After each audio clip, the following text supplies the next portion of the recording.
G'day, Jason the Middle-Aged Gear Junkie here. Today I'm going to take you through the best overdrives you can buy for under 100 Australian dollars. So that's about 75 US dollars or about 65 British pounds. The only rule that I have with this is that they have to be pedals that I've personally tried and owned. It can't be ones that I've heard about or anything like that but haven't tried. So if I don't mention your favorite, it could be that I've never tried it. So with that in mind, I'm going to start with the cheapest overdrive that I have, and that is the Mosky Golden Horsie. Now, I reckon half of you have either seen this and wondered if it's any good, or you actually own one of these. And I can tell you, for 35 bucks, this thing is really, really quite good. It's a clone style overdrive, and I think it's supposed to be a clone of the Wampler Tumnus in particular. But it does a really good job. You'd be hard pressed to find an overdrive in this price range under $50 that sounds as good as this.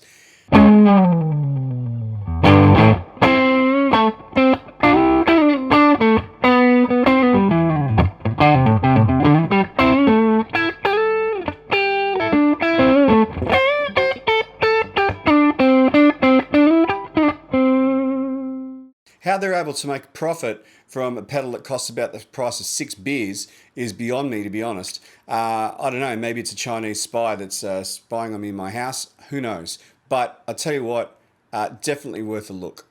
Next I have the Ultimate Drive by Joyo. This has been around for a few years. Now, if you ignore the artwork, this is not actually a metal pedal or anything like that. It's actually a clone of the OCD.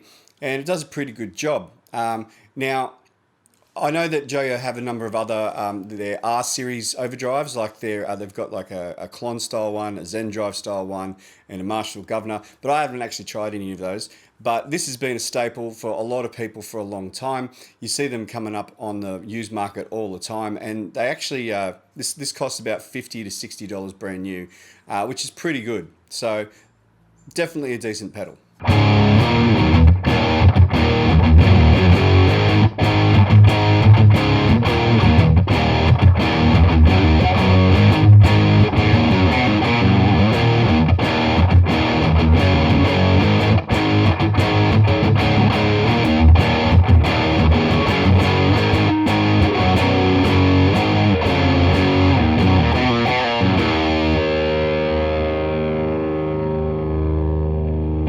A couple of years ago, I did a video called Affordable Tube Screamer Alternatives, and there were a couple of pedals from that video that I don't have anymore that would fit into this video, which would be the NUX Overdrive and also the Mooer Green Mile. Now, they're both Tube Screamer style overdrives, and they're both pretty good, and they're both about $50 to $60 brand new.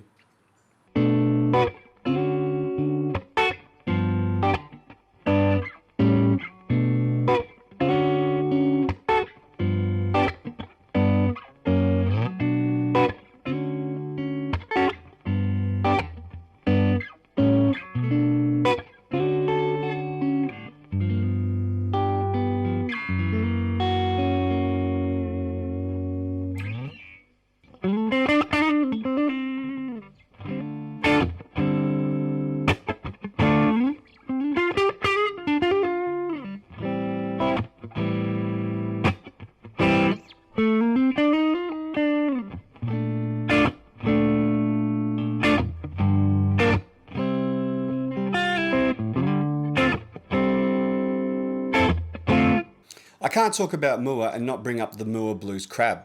Now, I was put onto this pedal by watching an episode of Pedal Picasso's in which they compare this to the Marshall Blues Breaker, of which this is based on. And I was really surprised at how similar they sounded. So I bought one, they're only about $60, and I was super impressed. So much to the point I went out and actually bought a real Blues Breaker. This one lives in my live board because I won't take the original out on the road, but it works great. It works great as a light overdrive, but also as a boost in front of other overdrives because it has a bit of sort of upper mid clarity and it helps to sort of make your guitar really cut through the mix. So using it as a boost pedal I think is an underrated function. But out of all the pedals in this list, this is just about my favorite.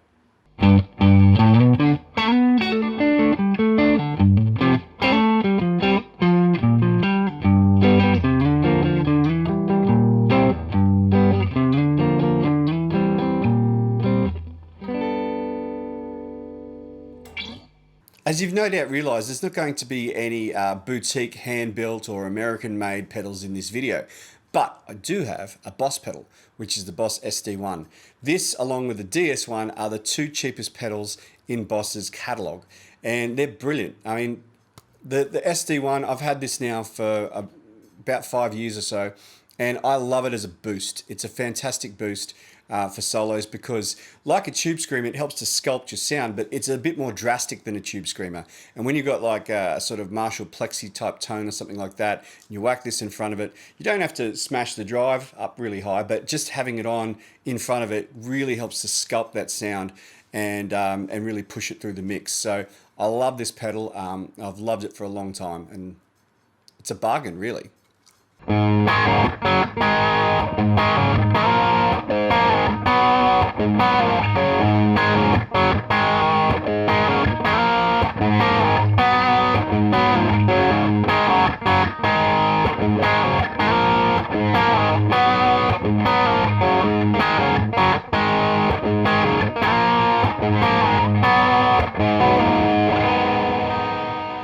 The next pedal I have is the Digitech Tone Driver, which is a digital overdrive.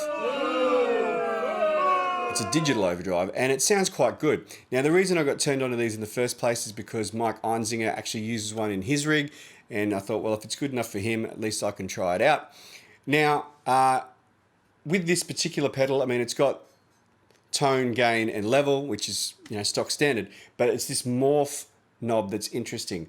Okay, so as you sort of scroll around to the different settings, it's supposed to mimic different types of classic overdrive. So I forget off the top of my head out of the manual what it's supposed to replicate, but you can get a plethora of different types of sounds out of this pedal that you can't from most normal overdrives. So it's actually quite versatile. And if you were a learner, for example, and you wanted something that could cover a lot of ground, I would recommend this. And it cost me about $89 brand new, only about 2 months ago.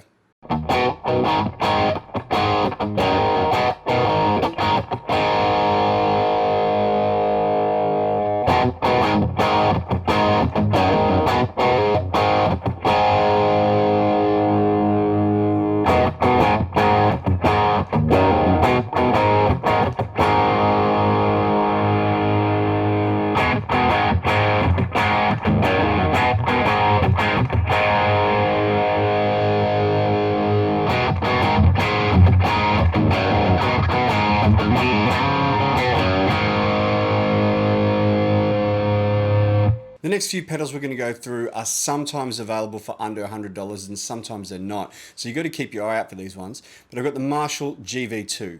Now, this is their second generation of their Guv'nor circuit.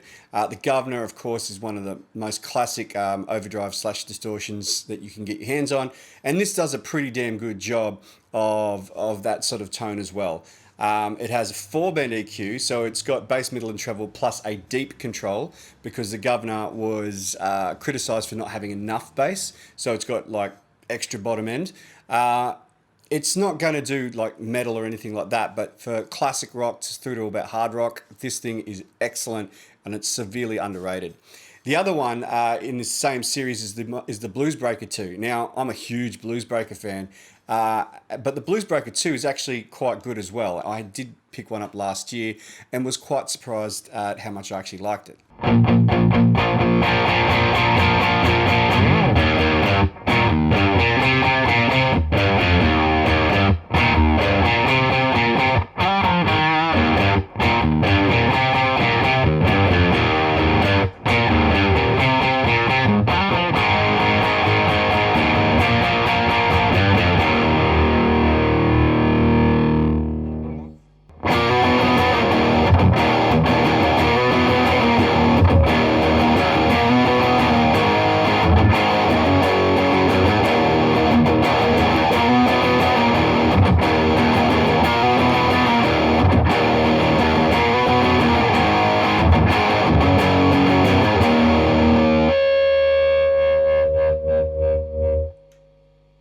If you're lucky, you might just be able to get your hands on a TC tube driver for under $100 new. Now, this has an actual tube inside. It has a 12AX7 valve, all right, and it produces really rich, natural sounding overdrive. Now it's supposed to be sort of a cheap version of the old tube driver, which was used by Eric Johnson. This is not going to quite get you Eric Johnson sounds, but it is very, very natural sounding in the way it breaks up. And definitely, if you can get a hold of one of these for $100 or less, good luck to you.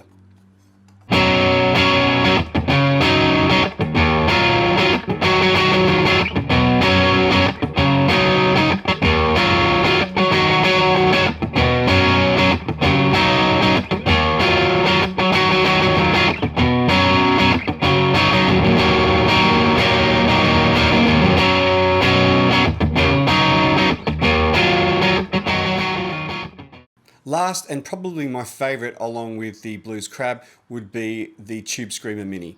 This, I have a TS 808, I have a Maxon 808, and I can tell you what, this stands up with either of those two pedals. Absolutely brilliant. If you like your tube screamers, this is definitely a worthy of the name Tube Screamer, and it stacks incredibly well with this. So I like tube screamers as boosts. I don't usually use them on their own, but together these two pedals produce an amazing tone, which inspired me to go out and buy the full-size version of both of these pedals. So very, very good pedal, and you can get them for about $99 brand new.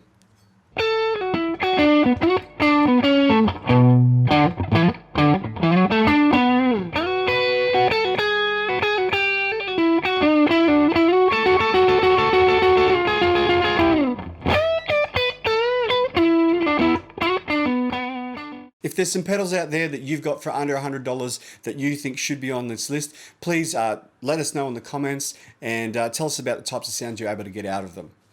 So I hope you enjoyed this video, and if you did, please give it a like, and if you haven't already, please consider subscribing. Remember to check out my other videos in my playlists.